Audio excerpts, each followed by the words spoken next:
रहमान रहीम। मैं हूं चौधरी तबरेज़ औरा जी। इस वेले असी लारी अड्डे ते मौजूद हाँ और साडा मकसद मिशन ये है कि जेड़े कारोबारी लोग नो जिन्हां कम्यूनिटी की खिदमत की है, जेड़े लोगों के दुख दर्द चो शामिल होंदे न, जेड़े लोगों नाल प्यार करते हैं, मुहब्बत करते हैं, उन्होंने अप्रीशिएट करना, उन्होंने आवाज़ साढ़े तक पहुँचाना। तो साढ़े नाल इस वक्त फैसल बादशाह मौजूद नो। यकीन मनो इंतहाई अच्छे इंसान नो, खिदमत खलक करन वास्ते हर वेले ये अगे अगे होंदे न, दोस्तान आपस में जोड़ते हैं और मुहब्बत का जोड़ा पैगाम है वो प्रचार करते हैं। अज इन्हें इत्थे अफ्तार डिनर किया वै, मुख्तलिफ महकमा फ़िक्र के लोगों ने ना बुलाया वै। तो फैसल भाई बहुत शुक्रिया, तुसी वाकई बादशाह भी हो तो दिल दे भी बादशाह हो, वैसे भी बादशाह हो। तो अज तुसी अफ्तार डिनर इत्थे कीता तो की कहोगे तुसी? मैं यही कहांगा बड़ी खुशी हुई है, सारे दोस्त इत्थे कीमती टाइम हुंदा सारे कोल, ते एक इफ्तार पार्टी इन्होंने किया सी ते आए ने, तो बड़ा अच्छा लग्या। सारे दोस्त इकट्ठे होए ने इत्थे।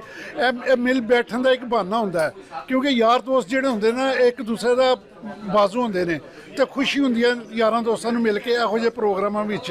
ते मैं यही कहांगा कि जरूर इंज दे प्रोग्राम होने चाहिए ने, कि मतलब कि महीने बाद 15 दिनों बाद जरूर होने चाहिए हैं इंदा प्रोग्राम। तो इंशाअल्लाह ताला असी औरा साहब नाल रल के असी हर महीने इंशाअल्लाह ताला एक प्रोग्राम करांगे मियाँ बख्श के नाँ का, ठीक है। इंशाअल्लाह वो दस देंगे मेरे भाई हरी कितने, तो सिर्फ और सिर्फ दोस्तों नाल बैठ के अज का भी सी जेड़ा ना इफ्तार पार्टी के दोस्तों नाल एक बारी बैठ के इकट्ठे होंदा, ठीक है ना।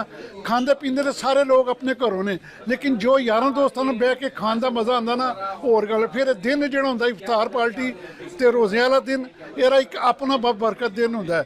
तो बड़ी खुशी हुई है तबरेज़ भाई जी। फैसल बादशाह तुसी ये दसो कि दुआन इत्थे काफ़ी टाइम हो गया, मैं अगर गलत नहीं है दुआन 30-40 साल इत्थे हो गए। जी जी जी। तो तुसी जदों दे आए हो लोगों की तुसी खिदमत कर रहे हो, ये लोगों की जिहड़ी खिदमत करके जिहड़ी तस्कीन दुआन मिलती है उहदे बारे तुसी की कहोगे? तुसी अल्लाह मद्देनज़र रख के करदे हो, किस तरह तुहाडा दिल की कहंदा, तुहाडी सोच की है? जेड़ा मन हुंदा ना, मन खुश हुंदा है जदों किसी दी बंदा कुछ करदा वे। सुकून रियल जेड़ा सुकून हुंदा ना, इहो ही खलके खुदा दी मखलूक दी खिदमत करके।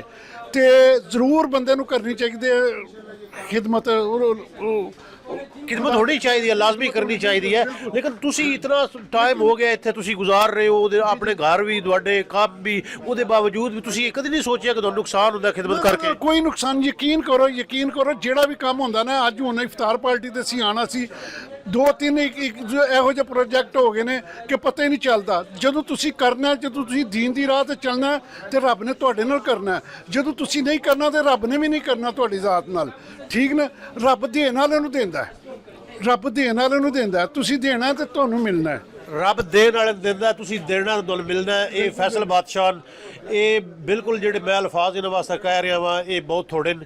इंतहाई नेक इंसान नूं ये हमेशा दर्द रखते हैं, लोगों की ये जड़ा मदद करते हैं, हर वेले पेश रहते हैं। तो इहो जे जेडे इंसान उन्होंने सपोर्ट करना चाहिए और इहो जे इंसानों अगे आके जड़ा ना कम्यूनिटी की बाग दौड़ संभालनी चाहिए, ताकि असी दियारे गैर चो रह के असी अपने पाकिस्तान का प्रचार कर सकीए, अपने दीन का प्रचार कर सकीए। जी बहुत शुक्रिया जी।